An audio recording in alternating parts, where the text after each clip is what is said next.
காளி வந்துருச்சு. காளி பேரழகின் பெரும் பெட்டகமா இருக்குது. கொஞ்சம் கருப்பா இருக்குதோ.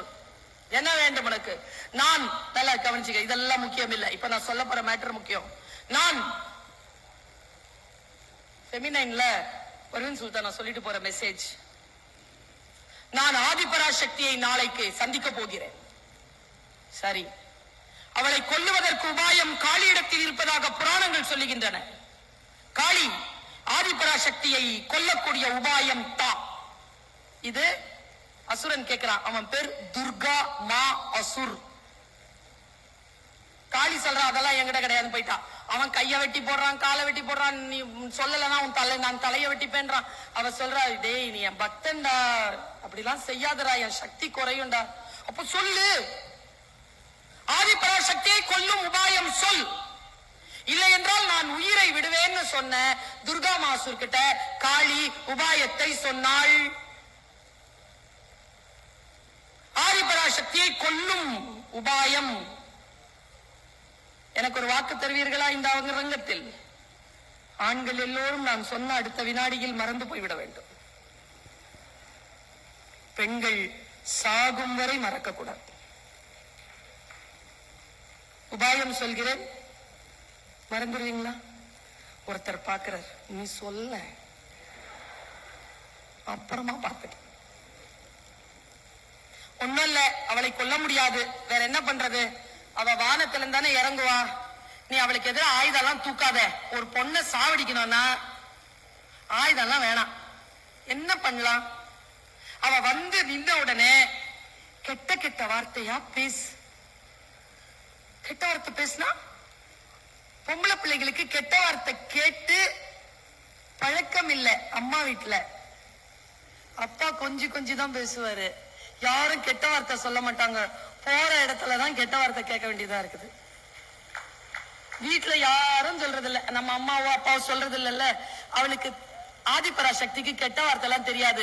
சிவனுக்கு அபிஷேகம், சக்திக்கு சாந்தம், மந்திரம் தான். மந்திரத்தினால் தான் சக்தியை வசப்படுத்த முடியும். நல்லா தெரிஞ்சுக்கோங்க பெண்களே, மந்திரத்தால் தான் பெண்களை வசப்படுத்த முடியும். சாப்பிட்டியா? ஏ அழகா இருக்க இன்னைக்கு, உன் நினப்பாவே இருக்குது.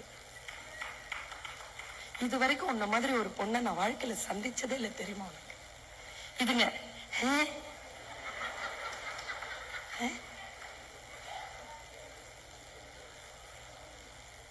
நீ ரொம்ப நல்ல பொண்ணு.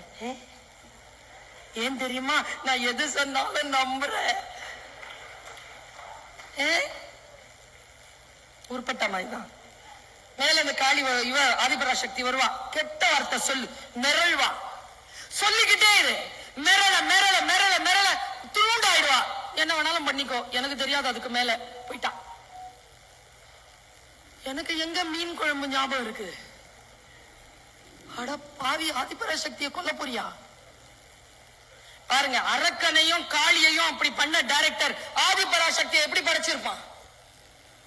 ஆதிபராசக்தி அப்படி இறங்குறாங்க காலையில, தலைமுடி எல்லாம் அப்படி பறந்துட்டு இருக்கு, பின்னால லைட்டிங் கொடுத்திருக்கான், பொன்னிறமா அப்படி போட்டு திலகம் வச்சிருக்கா, கையில சூலம் வச்சுக்கிட்டு இறங்குது அம்மா. நம்ம எல்லாரும் தான் அந்த ஆதிபராசக்தி. இறங்கி வந்து நின்னால துர்கா மாசூர் அப்படின்னு கூப்பிடுறா. நம்ம ஆள் இல்ல அசுர, நீ எல்லாம் ஒரு பொம்பளை, அறிவு இருக்கா உனக்கு?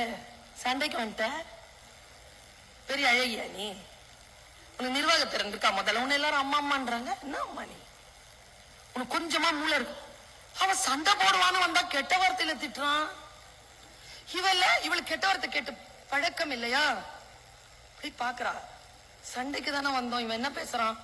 நீ அறிவு கெட்டவ, நீ முட்டாள், உன்னை சரியா வளர்க்கவே இல்லை, நீ எல்லாம் வந்து இருக்கிறதுக்கே லாய்க்கு இல்லாத பொண்ணு, ஏன் முன்னாலதான் வந்து நீ நிக்கிறியா? பேசிக்கிட்டே இருக்கும் போது இல்லைங்க அப்படியே ஆனா பாருங்க, இத்துணுண்டு ஆயிட்டாங்க. கையில இருக்கிற வேல் ஆயுதம் எல்லாம் படிச்சு இத்துணுண்டு ஆயிட்டான். அப்போ அவன் உறைவாளை எடுத்தான் பாருங்க. கடவுளேன்னு நான் உட்கார்ந்து இருந்தேன்னா எந்திரிச்சிட்டேன். எங்க அம்மா இப்படி இருந்தவங்க நேரம் வந்துட்டாங்க. எப்படி ஆதிபராசக்தியை கொல்ல போறான? எங்கிருந்தோ வந்துச்சுங்க ஒரு சவுண்டு. சக்தி பார்த்தா சிவபெருமான். நீதானடி என் அரிதாங்கனி, நீதானடி என்னுடைய பத்தினி, நீதானடி உலக மாதா, நீதானடி பேரழகி, உன்னால் தானடி நான் வாழ்கிறேன். நீ இல்லை என்றால் இந்த உலகமும் ஒன்றுமில்லை, இந்த பிரபஞ்சமும் ஒன்றும் இல்லை. நான் வெறும் சிவனடி, நீதானடி சக்தி. சொல்ல சொல்ல சொல்ல சொல்ல அப்படி மறுபடியும் அம்மா வந்துட்டா. நேரா போய் துர்கா மாசுரனை கொன்னுட்டா. சீரியல் முடிஞ்சது. நான் சாப்பிடவே இல்லை, படுத்து தூங்கிட்டேன். உங்களுக்கு எல்லாம் நான் இதை ஏன் சொல்றேன் தெரியுமா?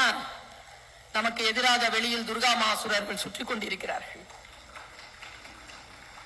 நம் சக்தி நிலையை குலைப்பார்கள். உங்களுக்கு நான் தருகின்ற ஒரே டிப்ஸ், சிவபெருமான் வந்து காப்பாற்றுவார் என்று காத்திருக்காமல், நம் சக்தி நிலையை குலைக்கத்தான் இவன் இப்படி பேசுகிறான் என்று துர்கா மா அசுரர்களை கொன்று ஆதிபராசக்திகளாக இருக்கக்கூடிய நாம் துர்கைகளாக நின்று இந்த உலகத்தை சந்திக்கக்கூடிய அந்த வினாடிதான் நமக்கான நாள். அதனால்தான் கல்கட்டாவில இன்னைக்கும் துர்கையத்தான் வெளியில எடுத்துட்டு வராங்க. அவதான் உற்சவ மூர்த்தி. அவளுக்கு கோயில் கிடையாது, வெளியில தான் அப்படி நிப்பா. வீட்டிற்குள்ளே இருக்கக்கூடியவர்கள் மிக மிக அன்பானவர்களாக இருந்து கொள்ளுங்கள். வெளியில் வந்தால் இந்த உலகத்தை சந்திக்கக்கூடிய ஆதிபராசக்திகளாக துர்கைகளாக நீங்கள் வர வேண்டும். அதற்காகத்தான் இத்தகைய விழாக்களை நாம் இந்த அளவிற்கு கொண்டாடி கொண்டிருக்கிறோம் என்று சொல்லி நான்